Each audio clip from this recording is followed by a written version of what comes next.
amazing viewers and subscribers, and welcome to a brand new amazing Doctor Who season review. So this Sunday coming, my review on the next season I want to review will be coming out on Sunday, so the Sundays will be definitely a season reviews. But I have kind of stopped it over the Christmas period, but now since Christmas is gone and we are in the middle of January, it's time to bring it back. And this video was supposed to come out yesterday, but I was a little bit tired yesterday after working, so I didn't bring out the video.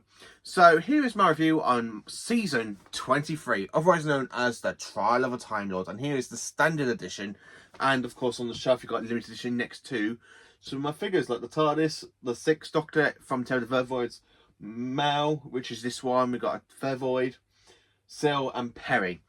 I absolutely love this season. It's really good. Now I want to talk about some of the stuff that I previously said about the season being Colin's week one of Colin Baker's weaker seasons. Now, saying Colin Baker has only got 2 seasons as the Doctor on screen, it's hard to call season 23 definitely one of the weaker seasons. It's got some good moments in it, and I still pretty much enjoy the season. So I'm going to do my review on the season, and I'm going to tell you what basic I think of it, and more importantly, how I rank the season now. So let's get into it. Season 23, otherwise known as the Trial of Time Lord, was broadcast from the 6th of September to the 6th of December 1989, and after an 80-month hiatus for Doctor Who. And what do they actually go and do to try and bring the show back in a new way? They put the show on trial, like the Doctor is. So in normal life, Doctor Who is basically on trial with the BBC, and Trial of Time Lord is basically just the Doctor being on trial by the Time Lords. So we have 3 adventures before we get to the final 2-parter, which is basically the events all building up over the course of all the court scenes. And then you kind of get the reveal at the end, which is actually pretty decent, and I really did enjoy it. So the stories that are contained is The Mysterious Planet, Mind Warp, Terror of the Vervoids, and of course the Ultimate Foe. Now, this season basically has the return of Robert Holmes again for the 3rd time since basically the 1970s. Considering that the very first time he did return was basically the case of Androzani. Then, of course, he writ the two Doctors, I think he writ for season 22. And then, of course, he writ The Mysterious Planet, and, of course, part 1 of The Ultimate Foe before his untimely death. Now, season 23, it is a really enjoyable season. I have enjoyed revisiting this season, rewatching it, and I absolutely love it. The fact I've watched it on the standard version doesn't really say, but you got the limited edition, why have I got the standard ones? It's because I'm very heavy-handed and I'm scared of damaging the limited edition ones, which is 1, that's why they're in plastic casings, and 2, I just love them. So to actually pick up the standard ones, they're very flimsy and they are pretty cheap, so if it breaks, or one of the discs break, I still got the limited edition to watch. So Trial of Time Lord, how many times do I own this? Well, I own 2 out of the 4 books, which is basically I have Mind Warp and Terror of the Vervoids on Target Book, which I have got down here in behind my TARDISes. If I can literally just get to them for you so I can show you where they are. So we have, here we are. So yeah, I have 2 Target books of them, and of course this one I had for a while now, and this one I got given to me by Callum in a fantastic bundle. And of course I also own the adventure on VHS and DVD. So I'm literally going to talk about the events of Trial of a Time Lord, from how good it is and why I enjoyed the season, and more importantly how I rank it at the end. So putting it into the part 1 of basically the very first story, aka the Mysterious Planet. So when we catch up to basically what's going on after the main title sequence, we are being pulled into a space station where the TARDIS is being pulled by the Time Lords, and the Doctor is on trial because of his crimes in meddling in other people's and planets' affairs. Now, the Doctor has already been trialed on this back in his 2nd incarnation, Exiled. So then, of course, we meet Gassity, who is basically like the judge. You've got the Valiard, who's basically the prosecutor, and he wants the Doctor dead. And really, you kind of got the rest, all the Time Lords kind of watching the Doctor's adventure through court. So Mysterious Planet is literally the Doctor saying, I am the Lord President of Gallifrey, you can't put me on trial. And then found out he's been re-elected, and he goes, oh, isn't that legal? No, Doctor. I really did enjoy that bit. because it kind of gives you callbacks to the Five Doctors when the Doctor was made president of the High Council of the Time Lords. So then, of course, we get to the events of Mysterious Planet, where we basically go to the planet Ravalox, aka Earth, and we meet Jaffro, who's basically a robot who's been assigned from Andromeda. We also meet Savalon Glitz in this story, and of course, this is one of the 2 stories to feature Nicola Bryant back as Perry. I actually, as I did my video talking about all the companions, Perry is one of my favourite companions, and the Mysterious Planet really follows on after basically season 22, because in season 22, Perry and the Doctor didn't really get on that much. They just bickered and stuff, a little bit like some of the modern Doctor Who companions do, like Donna, because Perry didn't really take the Doctor's bull crap. And I know Sally, aka the little Perry Brown cosplayer, who is absolutely amazing, and I hope she enjoys this other shout out to her. If you haven't followed her on Instagram, go and check her out, because her cosplays are amazing. And she's actually cosplayed basically Perry from this story, which is absolutely brilliant. Honestly, her cosplay from this story is absolutely brilliant. So, of course, we follow the events of the Doctor arriving on Ravalox, walking through, and you've got Savalon Glitz, and you've got, I really love this music, that do-do-do-do-do, and you just got Savalon Glitz, oh, I hate it when they get lucky, Debba. We meet Glitz and we meet Debba, then of course we go to, in the story, you get to meet the Outsiders, aka led by the Tribe of the Free, Kontrika, that's it, Kontrika. So she meets them, then of course we meet Broken Tooth, we meet Balthasar, then of course we meet the actual Captain of the Guards, which is a very good story. Then of course we meet Jagfar, the 2 twins in the story as well. And it really is good as well, because I do love some court scenes in this story as well, with the Doctor where he goes, nice little trick, eh? With nice little trick of that umbrella. I always do try to keep things surprised. Hear how the Doctor boasts. It's not really an arrogant of a true Time Lord. I absolutely love the way how the Doctor literally goes to the court and he's literally there like boasting to him. See what I did there? That nice little plan of mine? Yeah, I quite like that. It was really, really great, and Colin Baker does really do that so well. But then, of course, when the Doctor does find out, basically, Ravalox is the Earth and it's basically 2 light years away from where it should be. And, of course, the end of the story, you don't know what's going on. They don't know why Earth has been renamed Ravalox. You don't know why. And what were the secrets that Glitz and Dibber was after? Well, we find out in the Ultimate Foe. And, of course, as I say, this does build up over the course of the entire season. So all this stuff that doesn't get answered in the Mysterious Planet, it gets answered at the final story of the season, the final 2 parts of the season, I should say. And then, of course, you kind of got the Doctor saying, well, 1-1 to me. Well, if you don't mind, I will get back. And, of course, when they're like saying, no, Doctor, we hope you've got another instalment. And, of course, I love how the Faliod and the Doctor really do throw insults at each other. It makes me laugh every time watching Colin Baker goes, I do hope it gets a little better. Oh, I do hope so, Doctor. Because by the time of this, I'm telling you now, by the time of this end of this court, this tribunal will agree to the termination of your life. I absolutely love the Dominic Glynn theme. Dominic Glynn has got the perfect Doctor Who score. And I love the music where they literally got running around that forest with that do. And of course the Doctor goes, that girl cannot follow instructions. I do enjoy the episode. It's actually a great one. The Mysterious Planet is one of my favourite episodes of this season.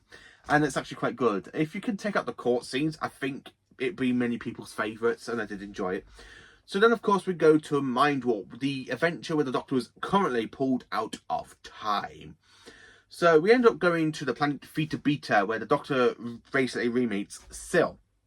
And, of course, there are 3 conclusions to this one. One, the Doctor's mind is affected by basically the Mind Warp machine, where he gets put in at the end of part 1, which makes him sink out of character for 2 episodes. 2, it is basically the Valiard kind of basically messing around with the Matrix and trying to trick the court, saying, this is what the Doctor did, this is what happened, blah, blah, blah, blah. And the Doctor's just going, that did not happen. Are you sure, Doctor?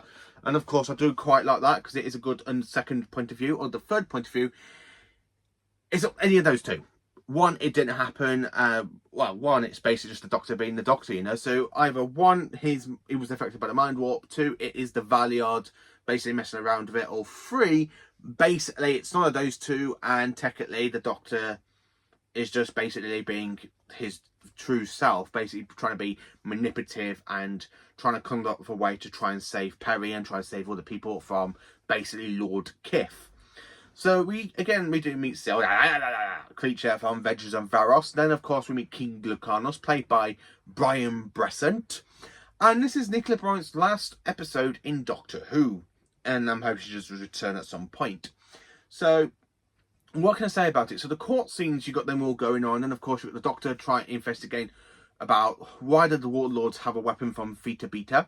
Now, I love the connection to the Warlords, because the Warlords, again, were basically mentioned in the War Games. So basically, at the end of the War Games, they kind of got wiped from existence. So for the Sixth Doctor to actually encounter them off screen, it makes me like, how do they meet the Warlords? Have they come back into the universe, you know, after the events of the War Games? I don't know. But yeah, I did pretty much enjoy that bit. But I love the name drop of the Warlords. It was a nice little connection to the Second Doctor, its final story, I should say. And then, of course, basically, you got King Lucanos going, Fernuli! Fernuli! I really do love King Lucanos. He does make me laugh in some scenes. And to find out that one of his friends gets mutated into kind of a werewolf creature, it does kind of call back to like the events of Veggies and Varos, where Perry was basically mutated into a bird. And the Doctor, I love how the Doctor basically literally replies that, goes, yes, it cost me a lot in bird seed for a little while. I do love it. Then, of course, when the Doctor does try to help and basically interfere, and he's literally on the run to try and rescue Perry, he is then pulled out of time by the Time Lords. And, of course, he goes, why on earth made you pull me at that crucial moment? And the fact, basically, they turn King Lucanos into a Genesis destruction. So, basically, it goes and kills everything. And, of course, King Lucanos is not aware of that because of the mind difference of the Time Lords. I really like that. That is just a good way of the Time Lords. It really calls back to like the War Games kind of type sort of thing, which is actually pretty cool. And then, of course, when you've kind of got Perry dying and Lord Kif is put into her brain, and she's there talking, protect me, I am your lord, like that. It was like, whoa, that's actually pretty cool. And to actually find that was actually Nicola Bryant's real voice as well, instead of like the fake American accent. Pretty cool that they actually allowed her to use her normal British voice. And then, of course, when the Doctor finds out, he goes, you killed Perry. And you really see the emotion and the hit and the impact of that moment. And it really does sit with the Doctor. Even though him and Perry didn't seem to get on as much, he had some great soft spots for her. And he didn't really want to see her die. And, of course, no, the High Council has no right to order Perry's or anybody else's death. Please, no. I was pulled out of time for another reason. And I have every intention of finding out what it is. I just love that cliffhanger to part 8 of, well, not part 8, sorry, part 8 of Mind Warp, aka part 8 of the whole saga of Travel Time Lords. It's absolutely brilliant. Then, of course, we have my favourite story, which is Terror of the Vervoids, aka Bonnie Langford's very first appearance in Doctor Who as Mel. And it is such a great story, to be honest with you. I do enjoy it. The Vervoids are a good design, and of course, the fact it's not really a bad plot, as the 12th Doctor will say, it's not an alien invasion. It's nothing bad. I don't know what to do if it's not a bad plot, as the 12th Doctor did say in Twice Upon a Time. So technically the Doctor's way of basically trying to fix this situation with the Vervoids is to use Fibesium and kill all the Vervoids. Which is like, the Doctor created Genesis, even though he did try to fight against it in Genesis of the Daleks. I couldn't see the Doctor doing it. But with the Doctor saying there was no way, and he did it to try and save the galaxy and the Earth from basically the Vervoids turning all the humans and every other species, basically animal plant life, into compost, because that's what we do to plants. You know, we cut them up, we put them on a compost heap, we watch them rot, we watch them melt into the core. You know, it's a bit like that. It's kind of a good way to kind of try and play that around, really, like what you think he's doing, what we're doing to the plants and flowers and all that, and it's just basically a compost. That's what they want to do to us. They just want to do to us what we do to them. It's kind of a nice kind of ploy to it. And it's a very good Agatha Christie type mystery murder as well. So I do enjoy the Agatha Christie type murder storyline. And the Doctor's there because he's basically been thrown a message and he does arrive. And he's there trying to find out who sent the message. Then, of course, the person that did send the message ends up dead. He was the very first one course of death in this one. Now, I prefer the court scene less version. Now, when I say that, so there are two versions now of Travel Time Lord, of basically Terror of the Vervoids. You've got the the first version, which is basically with court scenes added into it, and they're talking about what's going on. And the second one is basically the new version that came out in 2019, which you got a brand new title sequence, basically not the same theme tune by Dominic Glenn, but you got a whole new title sequence, get it more like a time vortex, and the time's flying in. You got Colin Baker's face, and you got the logo. Then, of course, you got all the court scenes removed. So basically, you are not basically flicking back and forth to the court scenes. 2, that's right, 3, it really makes it more interesting for the viewer. So instead of you getting bored of the court scenes and you want to know what, basically want to watch the entire story of Terror of the Vervoids, it gives you that option. And I really do enjoy this story as well, because one, not only is it basically the Doctor showing literally that he had to commit genocide, and basically he does look a lot sad that he had to do it when he picks up the leaf and of course it cripples in his hand. I really do enjoy that. It was a really great story, and I do love Terror of the Vervoids. And then Ultimate Foe, which is the final 2-parter of the story, aka episodes 13 and 14. And of course, the Doctor is still on trial, and of course, during his trial, Mel and Savlon Glitz comes and helps the Doctor at his court. And also, an old foe of the Doctor's also appears to help, because he's hiding inside the Matrix, the Master. And of course, that we do find out basically the Valiard is the Doctor's alternatum between the Doctor's final 12th and final incarnations. Now with the whole timeless children thing going on, that just messes up even more. So how is the Valiard placed now? We just do not know, do we? We do not know. And it's just like, oh man, where's the Valiard placed in this one? I do love Colin Baker in this one, because he does again give us that great line when he finds out why Ravolox is basically renamed, why Earth is basically renamed Ravolox, because of the Time Lords, because they're the ones that sent the fireball all those centuries ago back onto the Earth to try and get away, destroy all the sleepers, because of the Matrix on Gallifrey is basically sleeping through the Earth, and basically the sleepers are trying to find that information. And the Time was supposed to go, yeah, that's it, we're not having that. Destroyed it, we are going to rename it Ravolox. And the High Council has basically been hiding this shroud for centuries. And of course, you've got the Doctor's fantastic line where he goes, "For all my troubles for the universe, I battled against evil, against power-mad conspirators. I should have stayed here. The oldest solution, Roderick, degenerate, and run to the core. Ha! Daleks, Santarans, Cybermen. Less than inertia compared to us. 10 million years absolute power. That's what it takes to be really corrupt." And then, of course, when the Doctor does find out the Valiard is basically his future self in the sort of way, and he goes, "Wait a minute, did you just call him the Doctor?"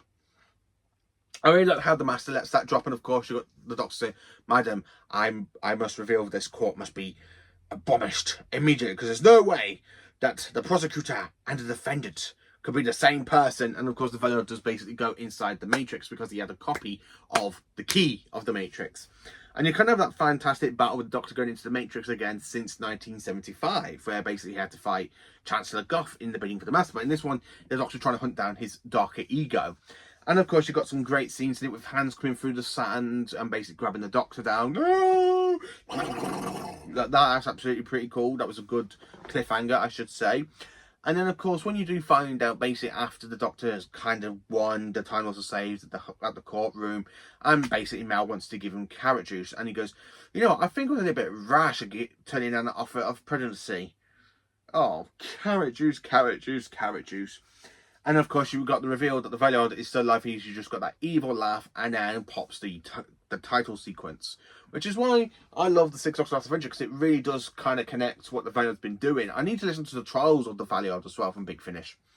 But that's basically the trial of a Time Lord, the plots of Trial of a Time Lord, basically the storylines and all that. I absolutely love this season. It is an incredible season. So last time I gave this one a rating, I give it a 6.5 out of 10, but I actually given this one a rewatch. It's 10 out of 10. I still pretty much enjoy it a lot more than I did back when I rewatched it last time. I haven't rewatched Trial of a Time Lord now for almost 3-4 years. I mean, the last time I watched it was in 2022. I think it was just after lockdown I rewatched the season, and I haven't rewatched it since. And going back now, 2025, so basically, what, 3 years, something like that? My whole retrospective opinion has changed on Trial of a Time Lord. I love Colin Baker's outfit. No offense, but even though I do have this outfit myself, the actual cosplay of it, it's my favourite cosplay, and to actually watch Colin wearing it and basically having the same outfit is absolutely brilliant. And I just love it. I really do love it. So yeah, this season is definitely a 10 out of 10. for me, but I have to give it a B+. I can't give it an A because there are some stuff I'm like, I don't cry. I get a little bit bored of the court scenes halfway through the story, but I pretty much enjoy it for what it is, which is why it's a 10 out of 10. But it's definitely a B+. So, how do you rank and rate Trial of a Time Lord? Is it one of your favourite seasons? Let me know in the comments. Please do like, subscribe, and share, and join for awesome Doctor Who content.